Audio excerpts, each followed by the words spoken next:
DRDO ने मचा दिया बवंडर। भारत ने दागी भयानक मिसाइल। चीनी सेना में मच गई भगदड़। देश के दमखम से दुनिया हुई हैरान।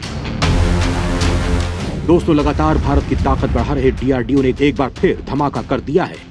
दोस्तों, चीन की चुनौती को देखते हुए भारतीय रक्षा एवं अनुसंधान संगठन द्वारा लगातार देश को हथियारों के मामले में आत्मनिर्भर बनाने की कोशिश जारी है। पीएम मोदी के निर्देशों से आए दिन धमाका करके दुश्मन की नींद उड़ाता रहता है ये।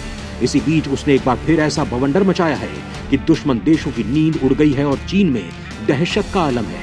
पाकिस्तान भीगी बिल्ली बन चुका है। दोस्तों, आप सोच रहे होंगे कि आखिर डीआरडीओ ने ऐसा क्या किया है, क्यों पूरी दुनिया में तहलका मच गया है, भारत की ताकत के दमखम से चीन क्यों कांप उठा है। तो दोस्तों, रक्षा अनुसंधान एवं विकास संगठन यानी कि डीआरडीओ और इंडियन नेवी ने मिलकर vertical launch short range surface to air missile VLSR SAM का सफलतापूर्वक परीक्षण कर लिया है। यह परीक्षण ओडिशा के चांदीपुर इंटीग्रेटेड टेस्ट रेंज तट पर पूरा किया गया। इसमें सबसे खास बात यह है कि vertical launch short range surface to air missile system को रक्षा अनुसंधान एवं विकास संगठन द्वारा स्वदेशी रूप से डिजाइन और विकसित किया गया है। इस मिसाइल का परीक्षण भारतीय नौसेना की युद्धपोत के जरिए किया गया है। सतह से हवा में दागी जाने वाली इस मिसाइल को वर्टिकल लॉन्च मिसाइल या vertical launch short range surface to air missile कहा जाता है। इस मिसाइल के जरिए समुद्री सीमा की सुरक्षा कर रही नेवी अपने आसमानी दुश्मनों के किसी भी हमले को नाकाम करने में सक्षम रहेगी। दोस्तों, आपके मन में सवाल उठ रहे होंगे कि आखिर इस मिसाइल की क्षमता क्या है, ये भारतीय नेवी के लिए इतनी खास क्यों है। तो दोस्तों, इस मिसाइल समुद्री स्किमिंग लक्ष्यों समेत निकट सीमा पर विभिन्न हवाई खतरों को बेअसर करने की क्षमता है। ये मिसाइल समुद्र की सतह के बेहद करीब से उड़ान भरती है और इस तरह इनका पता लगाना और बेअसर करना मुश्किल होता है। मिसाइल को 40 से 50 किलोमीटर की दूरी पर और लगभग 15 किलोमीटर की ऊंचाई पर उच्च गति वाले हवाई लक्ष्यों पर हमला करने के लिए डिजाइन किया गया है।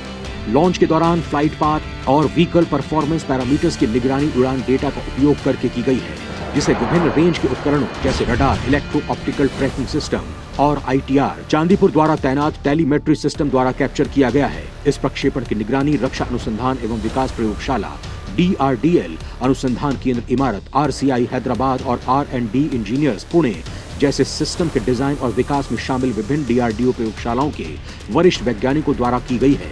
इसका डिजाइन एस्ट्रा मिसाइल पर आधारित है, जो कि एक विजुअल रेंज से परे हवा से हवा में मार करने वाली मिसाइल है। दोस्तों, ये फिलहाल नौसेना के पास मौजूद इजराइल निर्मित बराक 1 मिसाइल से 2 गुना गति से उड़ान भरती है।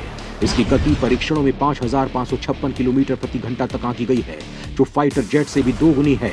ये मिसाइल टारगेट सेट होने के बाद 360 डिग्री तक टर्न लेकर दुश्मन को ध्वस्त कर सकती है। इसके जरिए करीब 22 किलोग्राम तक विस्फोटक आगे लगाकर फायर किया जा सकता है। दोस्तों, ये जानना आपके लिए बेहद जरूरी है कि इस मिसाइल के अब तक 4 सफल परीक्षण हो चुके हैं। यह मिसाइल का चौथा परीक्षण था। इसके पहले 22 फरवरी 2021, फिर 7 दिसंबर 2021 को और आखिरी बार 24 जून 2022 को इसका सफल परीक्षण किया गया था। भारतीय नौसेना की यह मिसाइल रडार की रेंज से नीचे उड़ रहे विमानों और ड्रोन्स को आसानी से अपना निशाना बना सकती है।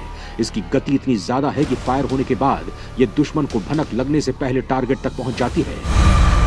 दोस्तों, डीआरडीओ की सफलता प्रधानमंत्री नरेंद्र मोदी के मेक इन इंडिया मिशन की सफलता का एक और बढ़ता हुआ कदम है। प्रधानमंत्री ने यह सपना देखा है कि जल्द ही भारत हथियारों के मामले में आत्मनिर्भर बने, अपनी रक्षा जरूरतों के लिए देश को दूसरे देशों की तरफ न देखना पड़े।